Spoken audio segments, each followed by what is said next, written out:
Hello दोस्तों, स्वागत है आप लोग का हमारे चैनल एसएससी ड्रीम स्टडी पे। दोस्तों आज आपके आरआरबी एनटीपीसी एग्जाम 2025 के 6 जून के सेकंड शिफ्ट का भी एग्जाम खत्म हो चुका है। जिसके जीके जीएस के जितने रियल प्रश्न हमें मिले हैं उसका एनालिसिस हम आपके लाए हैं। उससे पहले अगर आप लोग चैनल पर नए हैं तो चैनल को सब्सक्राइब कर लीजिए और वीडियो को लाइक करिए और अपने दोस्तों के साथ ज़्यादा से ज़्यादा शेयर करिए। और हमने जो है ग्रुप आपका जो है टेलीग्राम ग्रुप का जो है लिंक डिस्क्रिप्शन बॉक्स में दे रखा है, जिसको जा करके आप लोग ज्वाइन कर लीजिए ताकि हर शिफ्ट का जो है आपको पीडीएफ जो है उस पर मिल जाएगा। हमने पहले शिफ्ट का भी पीडीएफ उस पर डाल रखा है और दूसरे शिफ्ट का भी आपको पीडीएफ उसी पे मिल जाएगा। और देखते हैं कि आज आपके 6 जून के सेकंड शिफ्ट में कैसे कैसे क्वेश्चन आए थे।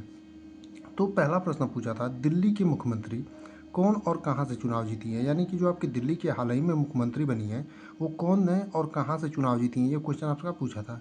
तो आपका जो सही उत्तर होगा रेखा गुप्ता होगा। और चौथी नंबर की जो है महिला मुख्यमंत्री बनी है रेखा गुप्ता, और कहाँ से चुनाव जीती हैं तो आपका शालीमार बाग से। यानी आपका जो सही उत्तर होगा रेखा गुप्ता, और कहाँ से चुनाव जीती हैं तो शालीमार बाग से। बाकी देखते हैं अपने अगले प्रश्न को। तो दूसरा प्रश्न दिया है, इसरो के नए अध्यक्ष कौन है। यानी कि जो आपका इसरो है आपका उसके नए अध्यक्ष कौन है, ये क्वेश्चन आपसे पूछा था। तो इसरो के जो आपके नए अध्यक्ष हैं दोस्तों वो आपका वी नारायण है। यानी कि वी नारायण को सरकार द्वारा जो है इसरो का नया अध्यक्ष बनाया गया। यानी आपका जो सही उत्तर होगा वी नारायण होगा। अगर आपका पूछे कि इसरो के आने वाले दिनों में अगर आपसे पूछ दीजिए क्वेश्चन कि इसरो के नए अध्यक्ष जो वी नारायण है वो चौथे नंबर के अध्यक्ष हैं तो आपका 11वें नंबर का हो जाएगा। यानी कि अगर आगे आने वाले दिनों में नंबर पूछ दे आपसे तो 11वां नंबर हो जाएगा। अगला है तीसरा कि निशुल्क विधिक सहायता किस भाग में है।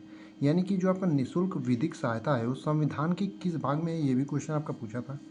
तो जो आपका निशुल्क विधिक सहायता है दोस्तों वो आपका संविधान के किस भाग में है तो भाग 4 में है। यानी आपका जो सही उत्तर होगा भाग 4 होगा। अगर अनुच्छेद आपसे पूछे तो अनुच्छेद 39 ए हो जाएगा। यानी भाग 4 आपका सही उत्तर है। अगर आने वाले दिनों में आपसे पूछ दे कि निशुल्क विधिक सहायता जो है किस अनुच्छेद में है तो आपका अनुच्छेद 39 है। अगले प्रश्न पर जाने से पहले आपसे कहना चाहेंगे कि अभी तक आप लोगों ने अगर चैनल को सब्सक्राइब नहीं किया है तो सब्सक्राइब कर लीजिए, क्योंकि आपको एनटीपीसी के हर शिफ्ट का जो है एनालिसिस यहाँ पर कराया जाएगा। और टेलीग्राम चैनल का जो है आपको लिंक दिया गया है डिस्क्रिप्शन में, उसको भी जा करके ज्वाइन कर लीजिए, क्योंकि वहाँ पर जो है आपको सभी शिफ्टों का जो है पीडीएफ भी दिया जा रहा है। और आप लोगों में से जो भी लोग पेपर देकर आए हैं वो लोग टेलीग्राम चैनल पर जा करके क्वेश्चन भेज सकते हैं या फिर डिस्क्रिप्शन बॉक्स में भेज सकते हैं। तो देखते हैं अपने अगले प्रश्न को। तो पूछा था 43 साल बाद मोदी ने किस देश की यात्रा की। यानी कि जो है 43 साल बाद, आप देखें कि ऐसा ही कल एक प्रश्न पूछा था कि 2024 में 17 साल बाद जो है मोदी ने किस दक्षिण अफ्रीका का देश की यात्रा की थी। तो आपका नाइजीरिया था। उसी प्रकार का एक क्वेश्चन है, तो आप लोग जल्दी जल्दी याद कर लीजिए मोदी ने किस देशों की यात्रा हाल ही में की है। जैसे 43 साल बाद मोदी ने किस देश की यात्रा की, तो जो आपका सही उत्तर होगा कुवैत होगा। यानी आपके जिस भी ऑप्शन में कुवैत दिया रहा होगा वही आपका सही उत्तर होगा। यानी कि 43 साल बाद जो है मोदी ने कुवैत की यात्रा की। अगला एक प्रश्न पूछा था, कानूनी न्याय किस प्रकार का अधिकार है। यानी कि जो आपका कानूनी न्याय है वो किस प्रकार का अधिकार है, ये पूछा था। तो कानूनी न्याय जो है आपका किस प्रकार का अधिकार है तो सबके लिए समानता का अधिकार है। यानी कि समान अधिकार है। आपका अमीर गरीब ये नहीं देखता है। कानूनी न्याय जो है आपका सबके लिए समान अधिकार है। अब देखेंगे अगला, पूछा था आपका फुल फॉर्म से संबंधित क्वेश्चन कि ओसीआई का फुल फॉर्म है। यानी कि आपका जो ओसीआई है उसका फुल फॉर्म क्या होता है तो ओवरसीज सिटीजन ऑफ इंडिया। यानी कि ओवरसीज सिटीजन ऑफ इंडिया, जो विदेशों में आपके भारतीय नागरिक रहते हैं उनका जो है ओवरसीज सिटीजन ऑफ इंडिया कहा जाता है। यानी ओसीआई का फुल फॉर्म आपसे पूछा था। अगला और बढ़िया प्रश्न ये भी था कि चंद्र देवी द्वितीय की पत्नी का नाम क्या था। यानी जो चंद्र देवी द्वितीय की पत्नी थी उनका नाम क्या था। तो आपका जो सही उत्तर हो जाएगा कि चंद्र देवी द्वितीय की पत्नी जो थी आपकी ध्रुव देवी थी।